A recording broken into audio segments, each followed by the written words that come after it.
Ladies and gentlemen, welcome to another video. In this video, we're going to be talking about how to use YouTube Team Collaboration Studio. So let's get straight into the video, shall we? So if you haven't used YouTube Team Collaboration Studio yet, you can simply go ahead and put role-based access for better security, faster content creation and publishing. If you have more people in your team, safer permissions and controlled access, and many, many more. The privileges are so many, but I'm going to go ahead and show you how you can get it. Now, all you need to do is simply go to your YouTube studio, which is going to be studio.youtube.com. Simply go ahead and head into your settings right over here, your channel settings, and then you want to simply go ahead and look for permissions. Inside of permissions, you want to simply go ahead and click on invite new member. You can simply go ahead and delegate their email right over here, put in a message, and then you want to assign role like manager, editor, viewer, thumbnail designer, and so on and so forth.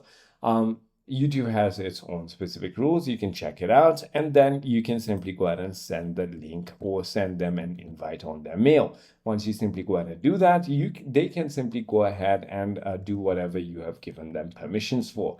So it is as simple as that. I hope this video clarifies everything for you. If you have further more queries, feel free to comment down below, and I'll see you on the next one.